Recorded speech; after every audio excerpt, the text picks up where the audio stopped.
Bonjour, bonjour, bonjour.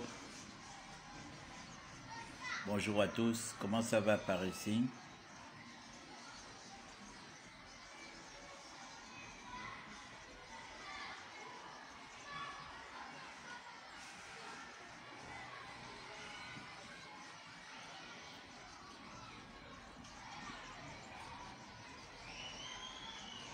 Bonjour. Comment ça va par ici? Est-ce que ça va très bien par ici?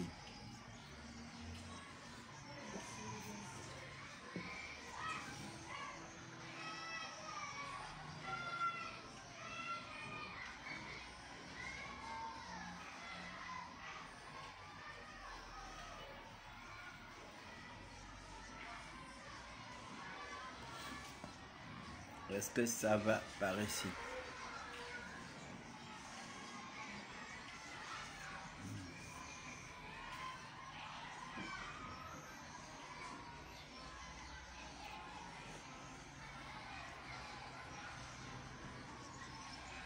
Partagez le live. Partagez, partagez, mettez les cœurs.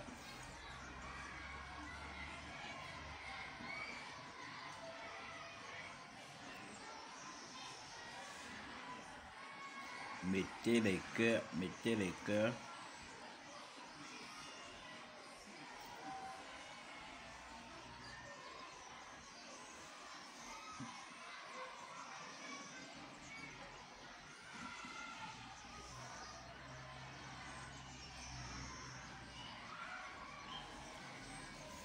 Alors, comment ça va? Comment ça va ce matin? Moi, je vais merveilleusement bien. Vous savez, je me lève toujours en forme tous les jours que Dieu fait. C'est très important pour un homme. Soyons toujours souriants. Le sourire est une thérapie. Le sourire rend jeune. Le sourire empêche les maladies. Le sourire te donne la pêche. Le sourire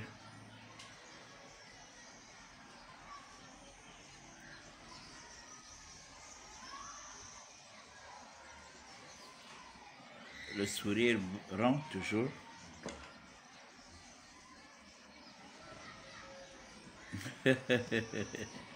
Le corbeau et sa mère, bande bangani, le corbeau et sa mère. Le corbeau et sa mère.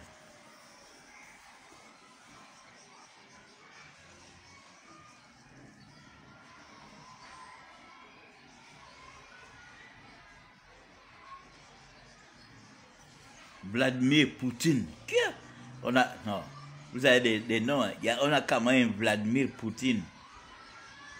On a quand même Vladimir Poutine dans les réseaux sociaux. Waouh! Vladimir Poutine. Ça, c'est un gars fort. Ça, c'est Franck Kumba qui recommence encore avec ces trucs-là. Les gens pingent en image. Il appelle tout le monde. Bon, écoutez. Je vous remercie déjà. Le jour où tu as félicité Bandocom, chef. Ah, le son là.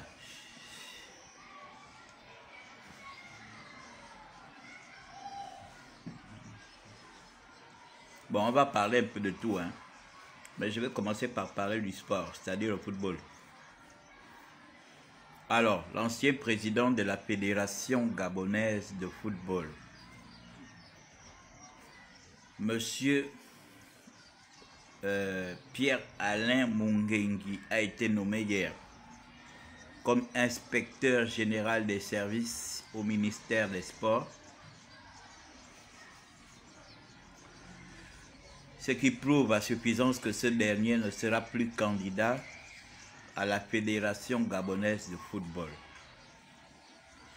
Vous savez, moi je suis de ceux qui ont crié haut et fort que ce monsieur devait dégager de la Fédération gabonaise de football. Il n'avait plus sa place. Parce que le football aujourd'hui est en train d'évoluer et nous voyons comment comment ça se passe dans plusieurs pays. Samuel Eto'o, qui est une ancienne gloire du football, une ancienne star internationale du football, un monsieur qui a tout eu dans sa carrière de footballeur, en dehors de la Coupe du Monde, mais qui a eu, je crois, 3 trophées de Champions League, 3 ou 4 trophées de Champions League. Il est ballon d'or africain, il a eu beaucoup de... Aujourd'hui, il est président de la Fédération camerounaise de football. C'est une avancée sérieuse pour le football camerounais.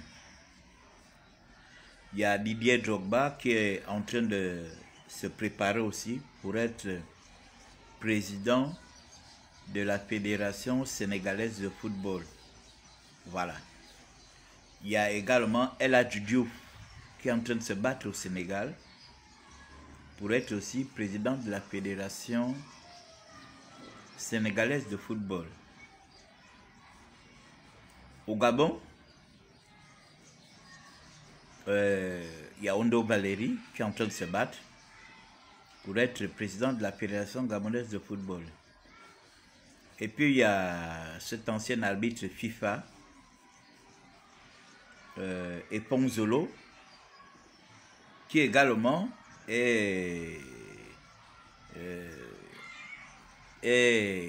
en train de se battre aussi pour être le président de la Fédération gabonaise de football. Si on pouvait me demander de choisir entre les deux, après je crois qu'il y a quelqu'un d'autre, hein? Il y a quelqu'un d'autre aussi, mais moi je vais m'appesantir sur ces deux personnes. Je crois que les deux, Ondo Valéry, en tant qu'ancienne gloire du football gabonais, ancienne star, ancienne internationale, il peut bien être président de la Fédération gabonaise de football. Pareil pour Eponzolo, qui est un ancien arbitre international FIFA.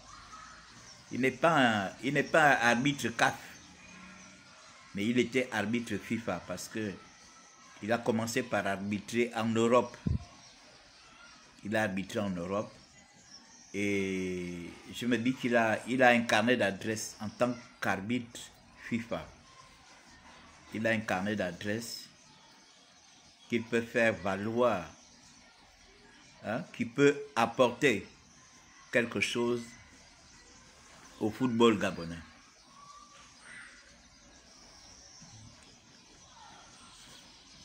Donc moi je suis content que Mungengi, qui a fait son temps et qui n'a pas pu apporter quelque chose au football gabonais, aille se reposer. Il faut laisser des nouvelles personnes avec des nouvelles idées, avec des nouvelles stratégies, venir gérer le football. Le football aujourd'hui n'est plus ce qu'il était avant. Aujourd'hui, on a besoin des vrais professionnels de football, les gens qui connaissent le football, qui doivent parler football. Les gens qui ont pratiqué le football doivent parler football. Les histoires d'aller prendre des gens parce qu'ils ont des accointances politiques et autres, là, à un moment donné, il faut que ça s'arrête. Parce que la politique se mêle tellement des choses politiques au Gabon que c'est tout ça qui gaspille. Parce que tout le monde n'est pas d'humeur à introduire la politique dans tout. Or, les gens aiment mêler la politique à tout. Et quand ça capote, ben, c'est tout un problème. Un pays comme le Gabon qui a été rempli de talents. Ça fait 2 ans ou 3 ans, les gens sont assis, il n'y a pas de championnat. Les footballeurs sont obligés. Hier, je suivais encore un truc en direct où ils étaient en train de faire une déclaration. C'est pas possible. C'est pas possible ça. Tout ça c'est pourquoi? Mais parce qu'on a eu des dirigeants de football qui ne connaissent pas le football, qui n'ont jamais joué au ballon. Hein? Qui n'ont jamais joué au ballon, qui ne connaissent pas la valeur du ballon. Le ballon aujourd'hui fabrique des milliardaires. À cause du ballon, les gens sont milliardaires. Je ne sais pas, il n'y a qu'au Gabon qu'on néglige. Il n'y a qu'au Gabon qu'on néglige ça. Les gars de l'Afrique de l'Ouest, ils ne jouent pas avec le ballon. Que ce soit les Nigérians, les Ghanéens, les Ivoiriens, les Sénégalais, eux, ils ne jouent pas avec le ballon.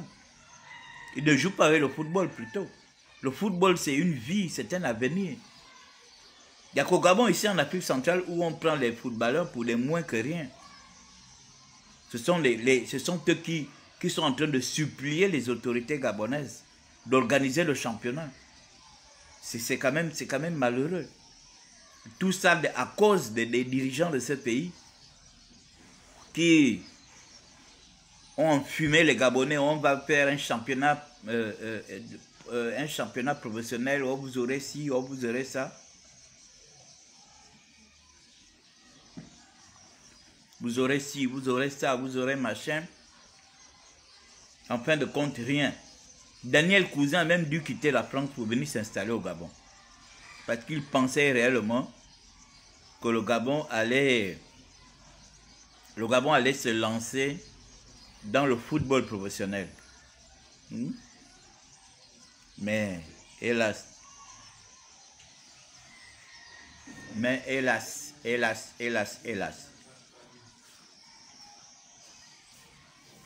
Franck Koumbabi, mais tu avais dit que tu ne ferais jamais politique. Tu avais dit que tu ne ferais jamais politique. Seuls les imbéciles ne changent pas. Je l'avais dit, oui. Mais comme je ne suis pas un imbécile, j'ai changé. Si je ne faisais pas politique, qu'est-ce que ça allait changer dans ta vie? Dis-moi un peu ce que ça allait changer dans ta vie. Si je ne faisais pas politique, ça n'allait rien changer. Tu devais toujours t'appeler Franck Koumba, Avatar. Et puis, c'est ça. Hein? Moi, j'ai décidé désormais de faire politique. Hein? J'ai décidé de faire politique parce que j'ai la carapace pour faire la politique. Moi, je connais la vraie définition de la politique. La politique, c'est l'art de développer la cité. On fait la politique pour développer le pays, pour changer le pays, pour transformer le pays.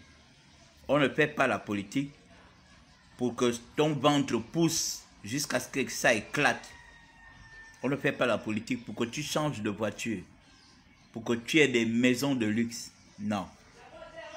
On fait de la politique parce que nous voulons changer notre pays. Nous devons transformer notre pays. Voilà pourquoi je vous demande de venir à réagir. Nous allons transformer ce pays. Nous allons changer ce pays. Nous allons nous réapproprier de ce pays.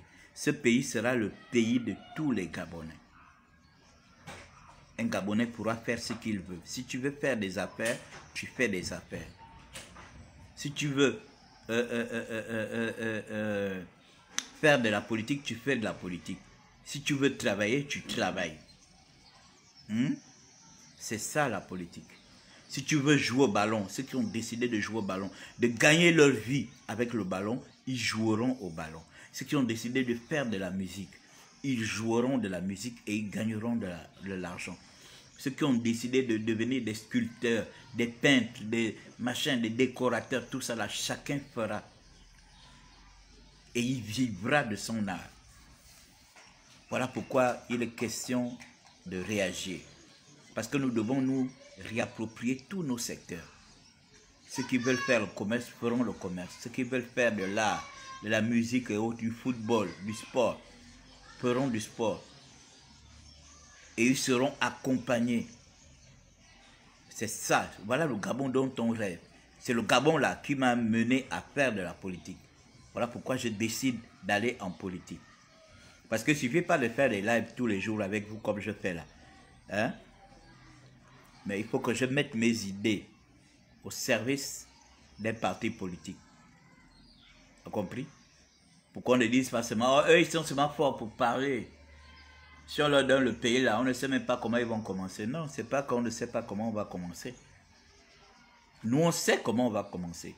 Voilà pourquoi je vous demande de venir avec moi à réagir. Nous sommes déjà plus de 25 000 déjà d'adhésion. Il faut qu'on continue. Hein? Il faut qu'on continue. Parce que d'ici décembre, nous devons être à plus de 100 000 adhésions. Pour que les gens comprennent que réagir, c'est vraiment le parti qui est venu se réapproprier les valeurs et l'identité du Gabonais. Le Gabonais doit savoir d'où il vient et il doit savoir d'où il part. On n'a pas besoin des gens qui ne savent pas d'où ils viennent et qui pensent qu'ils peuvent nous amener où ils vont. Jamais. Ne suivez pas ce genre de personnes-là. Ne suivez pas ce genre de personnes-là. Vous savez, nous,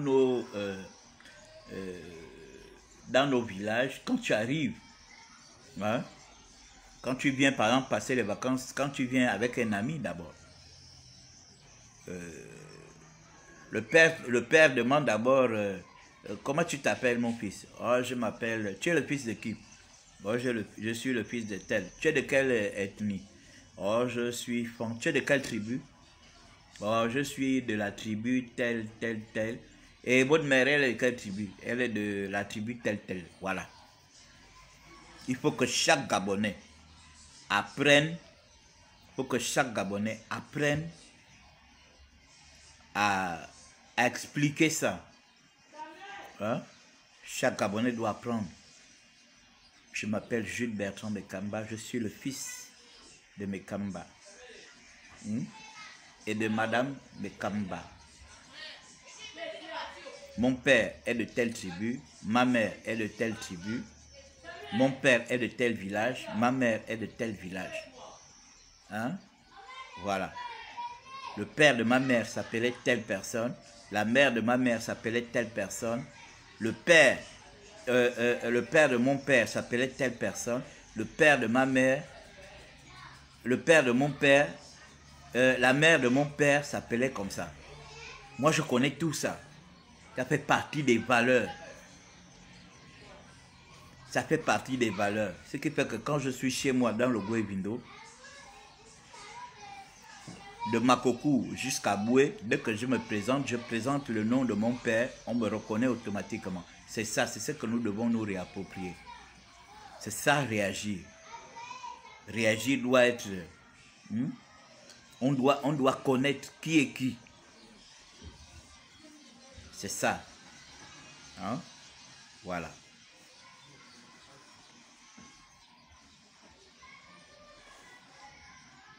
Conseiller comme des candidats de la Pégapou. Non, non, je ne suis pas des conseillers comme, mais moi je donne mon opinion. Vous savez, je suis un blogueur, je suis un activiste, je suis un blogueur et puis je suis désormais considéré comme un homme politique. Donc, je ne suis pas un conseiller comme, mais moi j'estime que si le Gabon aujourd'hui veut évoluer au point de vue footballistique, il nous faut avoir des dirigeants sérieux, des dirigeants qui ont de la poigne, des dirigeants qui ont un carnet d'adresse, des dirigeants qui ont une stature internationale. Hein? Parce qu'il est question de football. Le football aujourd'hui, les footballeurs sont des entrepreneurs. Que vous devez savoir, les footballeurs aujourd'hui sont des entrepreneurs. Quand vous voyez pourquoi les Français aujourd'hui, je prends le cas de la France, je ne vais pas prendre le cas des autres, mais je prends surtout le cas de la France, qui est notre colonisateur. Vous savez combien, vous ne pouvez pas vous imaginer le nombre de footballeurs de première division qu'il y a en France. Hein? Mais j'estime que le championnat de France, c'est 20 clubs. 20 clubs. Et je crois que chaque équipe doit avoir 24 joueurs. Quand on essaie de multiplier 20 clubs, 20 clubs multipliés par 24 joueurs, je ne sais pas combien ça fait. 20 clubs déjà, 10 clubs.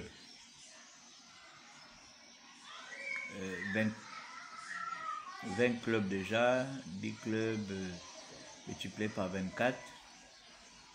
Ça fait déjà 240. 240, donc ça fait, en tout cas ça fait plus de 500 je crois. Donc vous voyez, rien que les joueurs de première division, il y a 20 clubs. Et de ces 20 clubs là, chaque club Chaque club doit avoir 24 joueurs. Ça fait déjà 24 millionnaires. Ça fait 24 millionnaires par club. Et ça fait 24 payeurs d'impôts pour la France. Hein? Par club. 24 payeurs d'impôts pour la France. Vous voyez ce que ça... Déjà, ce qu'un club paye en matière d'impôts pour leurs joueurs, c'est des millions. Ou peut-être même des milliards. Ce qu'ils payent par mois et par année. Ça, c'est rien qu'un club. Maintenant, quand on multiplie par 20 clubs, un club comme le Paris Saint-Germain, qui a des joueurs comme les Messi qui sont payés, je crois qu'il est payé à 4 milliards. Hein. Il est payé, je crois, 4 milliards par mois ou bien par an. Je ne sais pas si c'est par mois ou par an. Donc, imaginons ce qu'ils payent comme impôt. Ils payent énormément d'impôts à la France. Donc, une seule équipe paye des milliards d'impôts à l'État français. Une seule équipe de 24 joueurs. Maintenant, sans compter le staff qu'il y a, le staff technique et tout et tout. Donc, c'est des milliards par an. Maintenant, quand on essaie de multiplier, quand on multiplie par le nombre d'équipes qu'il y a dans le championnat français, vous comprenez que c'est des milliards que le football, rien que le football, ça c'est la première division, rien que ce que la première division fait rentrer à l'État français, des milliards. Maintenant, on va maintenant en deuxième division.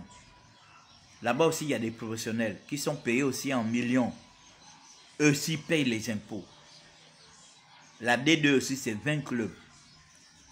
Ensuite, il y a la D3. Là-bas aussi, il y a toujours des professionnels. Tous payent les impôts. C'est pour dire que chez le blanc, le football est très important. Chaque footballeur aujourd'hui est devenu une entreprise de football. Vous voyez un jeune comme Aubameyang. Il doit avoir à son service plus de 10 personnes. Plus de 10 personnes qui travaillent pour lui.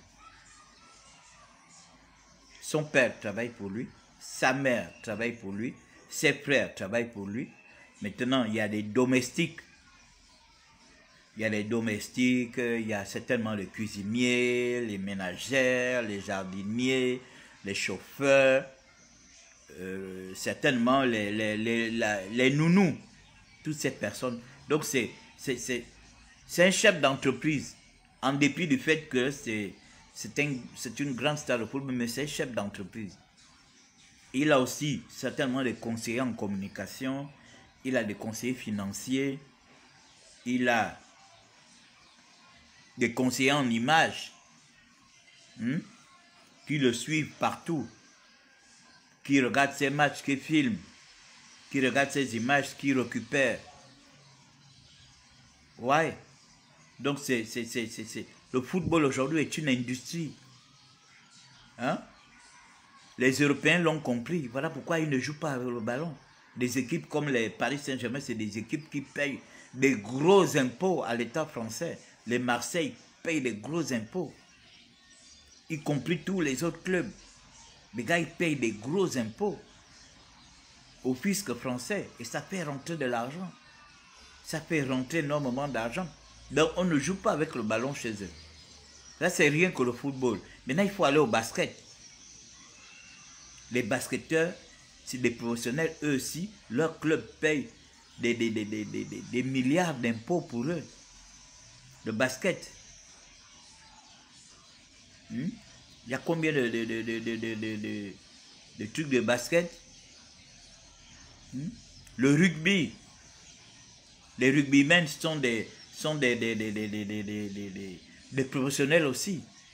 Eux aussi, ils ont des joueurs. Je ne sais pas combien ils sont dans leur club. Est-ce qu'ils sont 30? Est-ce qu'ils sont 50? Je ne sais pas. Je n'ai jamais regardé leur ossature. Je n'ai jamais regardé l'ossature des des rugbymen, je ne sais pas combien ils sont. Eux aussi, il y a de l'argent, leur club aussi paye des milliards en termes d'impôts. Il y a le handball, il y a le cyclisme, il y a la boxe, il y a tout ça là. Ça fait rentrer l'argent chez le blanc. Ça fait rentrer de l'argent. Donc voilà pourquoi les blancs sont sérieux avec ça. Les blancs sont sérieux avec ça. Avec le sport, la natation. Aucun sport, la natation, l'haltérophilie, comment on appelle, tout ça, tout ce qui est danse classique, danse, tout ce qui est des patins, tout ce qui font du patinage, tout ça là. Tout ça, ça fait rentrer de l'argent à l'État français. Tous ces sports-là, c'est pour dire que chez eux, ils ne négligent pas le sport.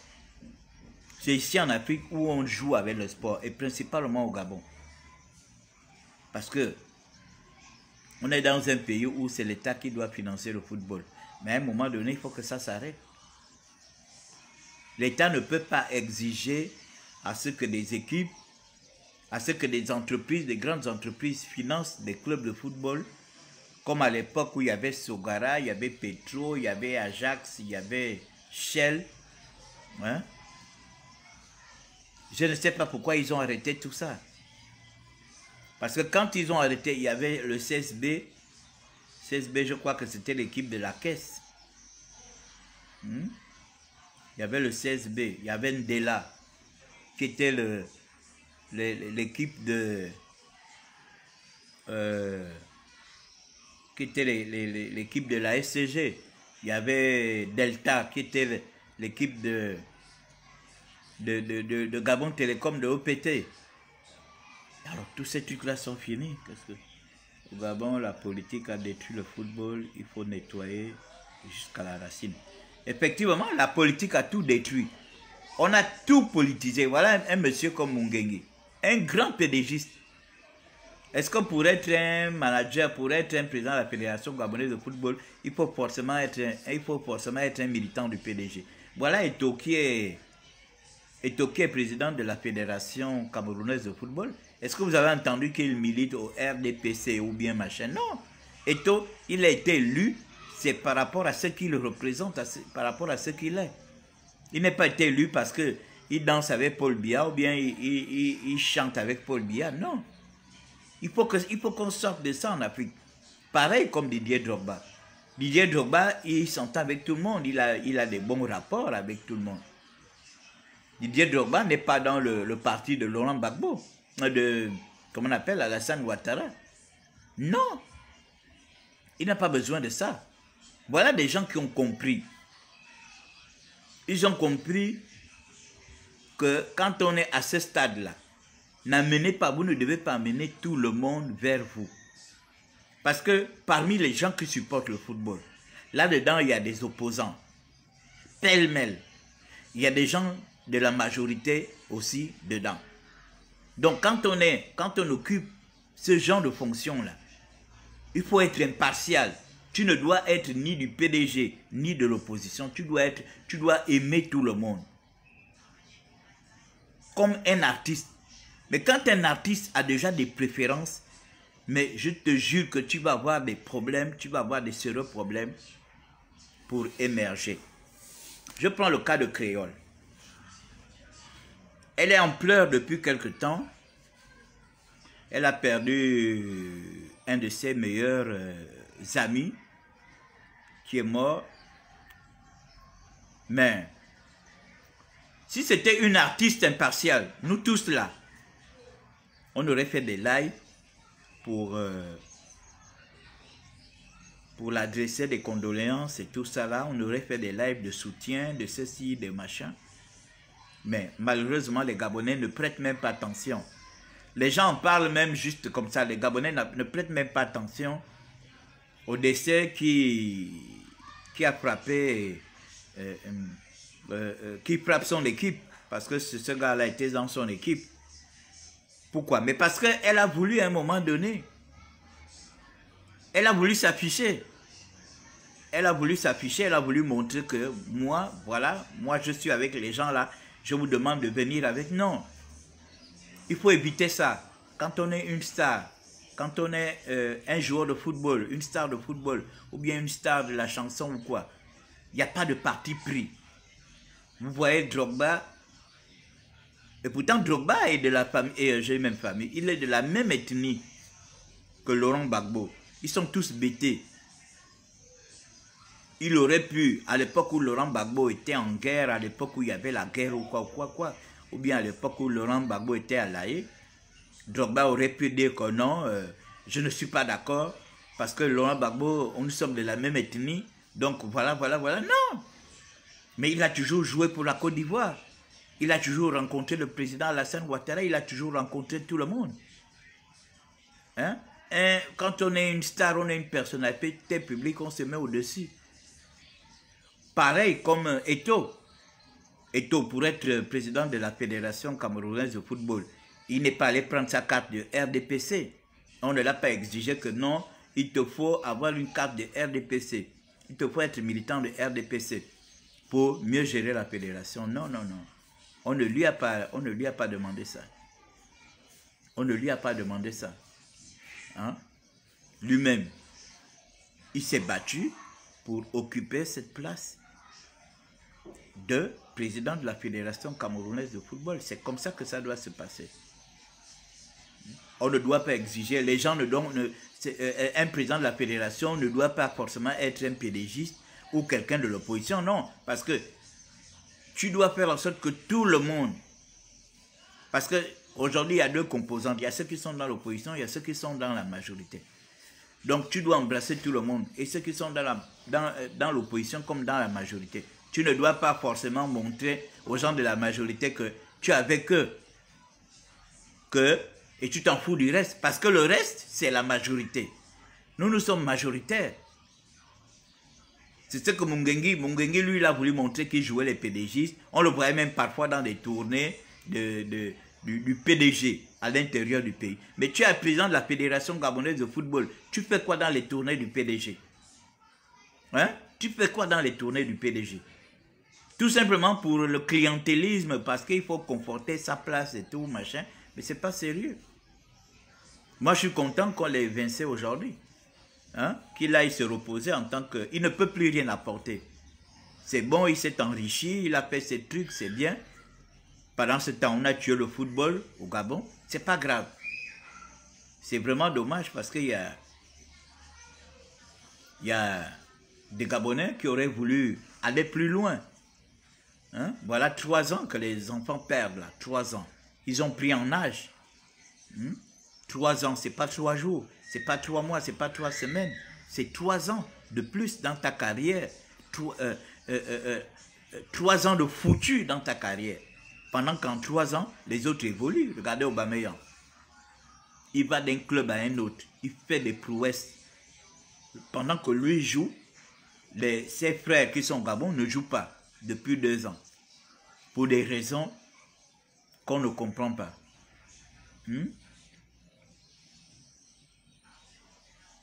Envoie-moi encore ton numéro. Ok. Attends. Mais j'ai ton WhatsApp, non? Je t'envoie mon numéro sur WhatsApp tout à l'heure, dès que je finis, parce que j'ai ton WhatsApp. Je crois, Gisèle, j'ai ton WhatsApp. Je t'envoie, merci. Je t'envoie ça tout à l'heure, dès que j'ai fini. Donc voilà un peu. Le football, c'est une industrie. Les footballeurs, ce sont des entrepreneurs. Les stars de football, c'est des entrepreneurs. Ils ont à leur charge des personnes, plus de 10 à 15, 20 personnes qui travaillent pour eux et qui sont bien payés.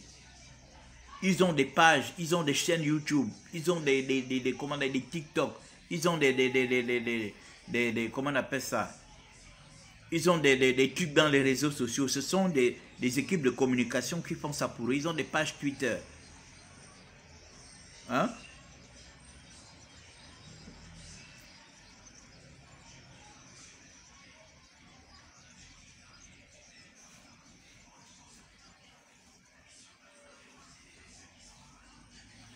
Non, il n'est pas sénateur. Il n'est pas sénateur puisqu'il a été nommé hier. Il a été nommé inspecteur général au ministère des Sports, chez Franck Guéma. Il n'est pas sénateur. S'il était sénateur, il n'allait plus se faire nommer. Il n'allait plus se faire nommer. Il n'est pas sénateur. Je crois qu'il avait voulu être sénateur, mais ça n'avait pas marché pour lui. Vous voyez des gens, ils visent, ils sont là, ils font des calculs. Ils font des calculs, c'est-à-dire que le gars, il était en train de faire un calcul de point de chute. Hein? Point de chute, il a fini de tuer le football gabonais. Après, il veut se jeter à gauche pour aller jouer, pour aller dormir au Sénat. Il voulait être sénateur. Il voulait être sénateur.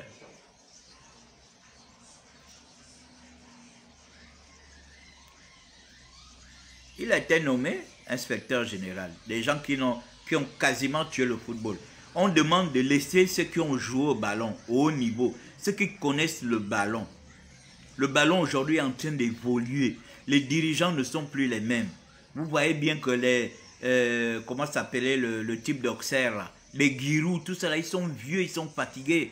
On ne les voit même plus, ils ont complètement disparu. Il y a une nouvelle génération de dirigeants de football aujourd'hui dans le monde. Les gars ne comprennent pas ça. Ils veulent, en Afrique, ils veulent continuer à être là. Des gens qui n'apportent rien au football veulent continuer à demeurer là. Mais c'est pas bon. C'est pas bon. Et vous êtes en train de bloquer, vous bloquez la carrière des jeunes, vous bloquez l'avenir des jeunes. C'est pas possible. C'est pas possible. Ils bloquent la carrière des jeunes, ils bloquent l'avenir des jeunes. C'est tout ça que nous allons changer avec Réagir. Continuez à adhérer à Réagir. Continuez. Continuez à adhérer à Réagir. Vous avez compris? Continuez à adhérer à Réagir. Organisons-nous. Nous devons nous organiser. Dans 18 mois, il va peut-être y avoir l'élection présidentielle en 2023, le 27 août 2023. Ne soyons pas comme des édungués sur la toile en train de dire « Oh, il n'y aura pas élection » ou bien si élection, on ne se présente pas. Non, ne faites pas ça. Nous devons nous organiser. Nous devons nous organiser et nous devons prendre la décision de dégager ces gens-là. Vous avez compris? Nous devons prendre la décision de les dégager. Et la première décision, c'est quoi? Quand les inscriptions vont commencer sur les listes électorales, ceux qui ne se sont jamais inscrits, allez-y vous inscrire. 1. 2. Une fois que tu sais que tu es inscrit, tu vas regarder si ton nom y figure. Si ton nom est sorti. 3. Quand on va distribuer les cartes d'électeurs, tu te lèves, tu pars chercher ta carte d'électeur. Tu as compris? 4. Le jour du vote, tu te lèves avec la colère. Tu te lèves avec la colère qu'aujourd'hui, là, je m'avais sanctionné ce pouvoir qui, depuis 54 ans, ne s'occupe pas des Gabonais, ne nous construit pas les routes, les écoles, les hôpitaux, les universités, qui est là pour nous humilier, pour nous ridiculiser. Tu te lèves avec une seule colère, que tu t'en vas les sanctionner. Et tu les sanctionnes. Comme ça, le candidat que tu auras choisi, si c'est le meilleur candidat de tous,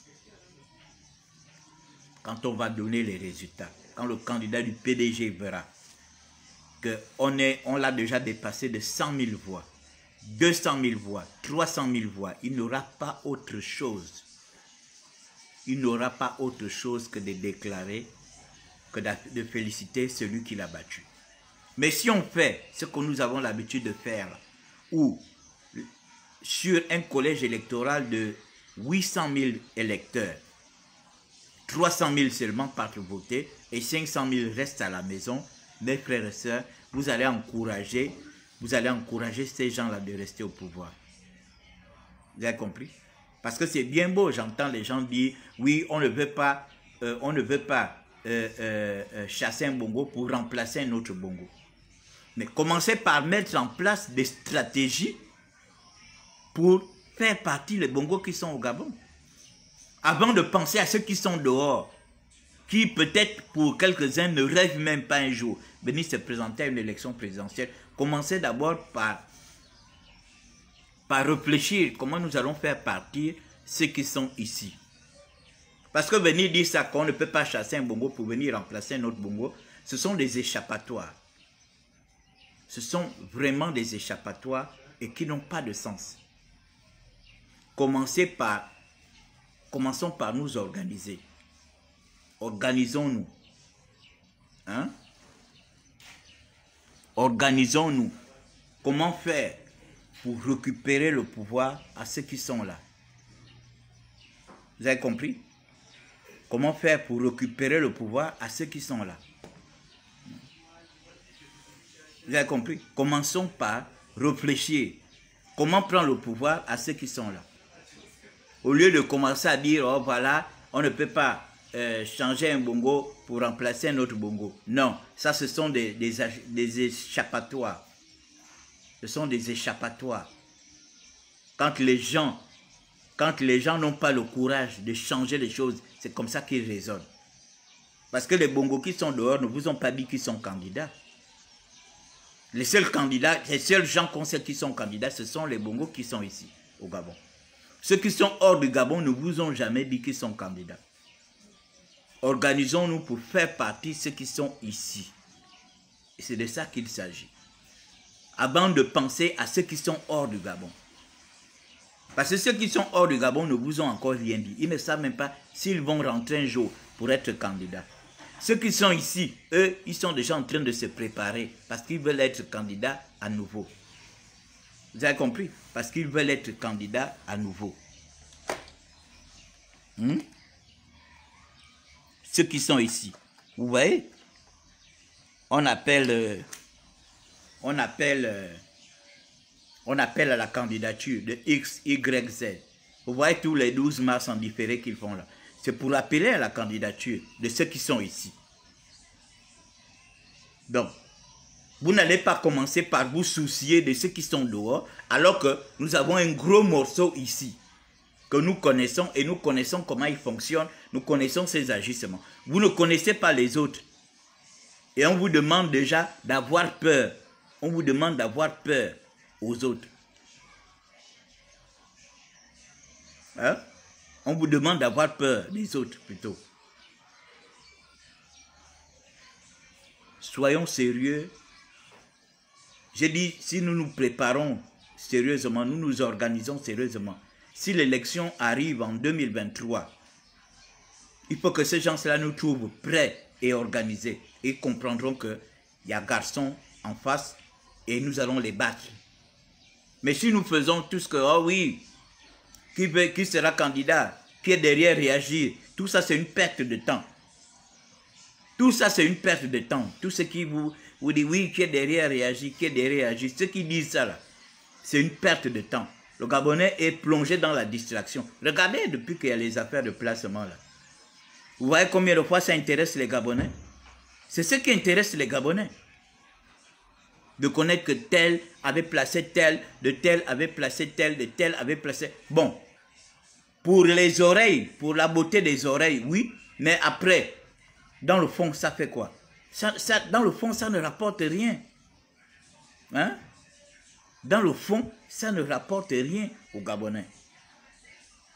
De savoir que tel avait été placé par tel, tel avait été machin, tel avait été machin. Mais vous voyez comment les Gabonais sont scotchés en train de suivre ça. Parce qu'on parle des choses qui concernent le bas-ventre. Et des choses qui concernent l'argent. Ce qui intéresse le Gabonais, c'est ça. Le bas-ventre et l'argent. Mon frère, mes soeurs, nous pouvons tous avoir... Excusez-moi. Je vais essayer de déplacer. Je vais m'adosser un tout petit peu, je suis fatigué. Nous pouvons tous avoir autant d'argent que nous pouvons. Nous pouvons tous avoir autant d'argent que nous pouvons. Si tous les Gabonais, si nous étions tous sérieux, si ce pouvoir-là s'occupait réellement des Gabonais, Nous pouvons tous avoir. Nous pouvons tous vivre dans de très bonnes conditions. Parce que nous ne sommes pas nombreux. Nous sommes 2 millions de Gabonais. J'irai 2 millions de Gabonais. 2 millions, c'est la population d'Abobo, un quartier d'Abidjan. Abobo, 2 millions. C'est ça la population du Gabon. Abobo est géré par un maire. Ce n'est pas géré par un président. C'est géré par un maire. Donc un maire bien organisé peut gérer le Gabon. Hein? Un maire bien organisé. Partagez-moi le live. Apparemment, je remarque que les gens n'aiment plus partager les lives. Ils sont là, ils viennent regarder comme si c'était la télé. Il n'y a même pas dit partage. Comment voulez-vous que les gens accèdent à l'information? Mais les gens partagent. J'ai vu que quand il était question des... Comment on appelle ça? Des placements, il y a eu 19 900 et quelques partages. Vous voyez, là, les Gabonais sont contents de partager. Mais, je vous dis que le problème des placements, on peut régler ça en un quart d'heure. Dès que nous changeons de pouvoir. Dès que nous changeons de pouvoir, nous allons régler tout ça. Parce que tout ça, c'est encouragé par le pouvoir. Le pouvoir a abandonné les Gabonais à leur triste sort. De tel point que chacun fait ce qu'il veut. Pendant qu'on était en recouvrement, là, même en recouvrement, pendant qu'on était en confinement, il y avait des gens qui déposaient des calebasses de médicaments dans les carrefours. Il y a un type là qu'on avait surpris, je ne sais pas si c'est à Sogatol ou où là. Il dit, oh, parce que ton enfant est malade. Ton enfant est malade et c'est dans un carrefour que tu viens déposer des calebasses de fétiches. C'est toujours les mêmes personnes. Est-ce qu'on peut faire ça dans le pays d'autrui? Quel est le Gabonais qui parlait faire ça au Cameroun? Quel est le Gabonais? Le Cameroun même c'est trop loin, là en Guinée équatoriale. Quel est le Gabonais qui parlait faire ça en Guinée équatoriale? Mais on permet ça ici. Tout ça pourquoi? Mais c'est le pouvoir qui veut ça. Les gens qui adorent les fétiches, on nous fait rentrer n'importe qui ici. Les gens viennent avec des gribiches, ils viennent faire des sacrifices, ils viennent faire des machins, et puis les gens sont contents. Et on s'étonne que le Gabon n'évolue pas. Les affaires que les Gabonais essaient de décoller n'avancent pas. Regardez un pays comme le Gabon, où je crois que les hommes les plus riches du Gabon devraient être d'abord des Gabonais. Mais malheureusement, les hommes les plus riches du Gabon, ce n'est pas des Gabonais. Ce n'est pas des Gabonais. Comment vous pensez qu'en France, l'homme le plus riche de la France, c'est un Américain ou bien un Chinois? Non, c'est un Français. C'est un Français. L'homme le plus riche de France, c'est un Français. L'homme le plus riche des États-Unis, forcément c'est un Américain. L'homme le plus riche de l'Allemagne, c'est un Allemand. L'homme le plus riche de la Grande-Bretagne, c'est un Anglais. Tu ne verras pas que l'homme le plus riche de France, c'est un Chinois, c'est un Américain. Non. Ce sont les Français eux-mêmes qui sont les hommes les plus riches d'abord chez eux. Même s'il y a d'autres riches après. Mais les hommes les plus riches, c'est d'abord les Français.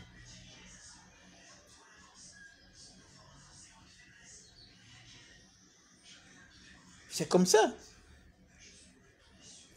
Mais ici, les gens font n'importe quoi. Ils sont encouragés par qui? Mais par le pouvoir.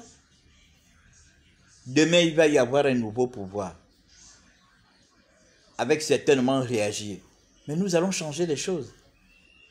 Il n'y aura plus ces histoires de placement. Les gens iront faire ça certainement en cachette. Mais plus de manière visible. Parce que là, nous allons mettre des gens qui seront sérieux, des gens qui ne vont pas blaguer. Parce qu'il est question de nous réapproprier notre identité, nos cultures. Il est question de nous réapproprier tout.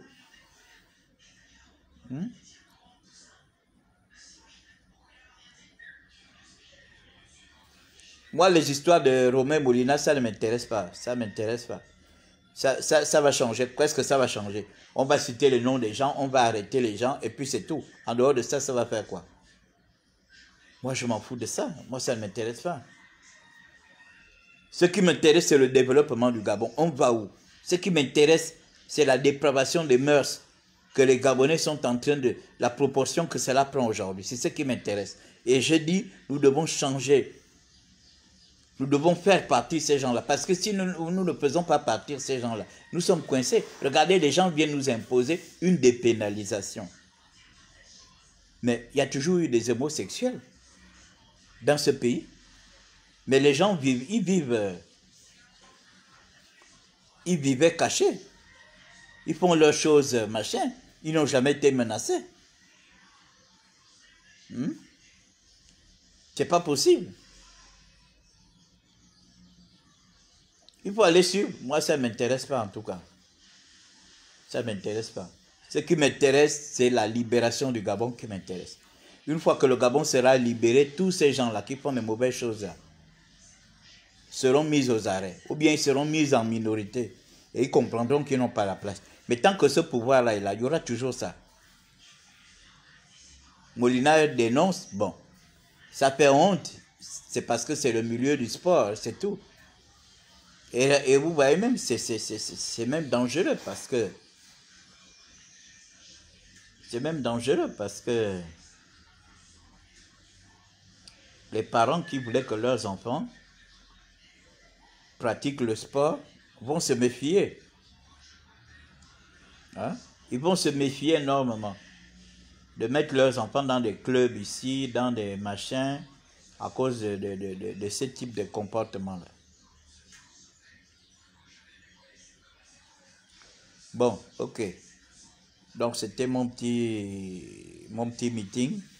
Bon, Gisèle, je te contacte sur WhatsApp. Bon appétit à tous.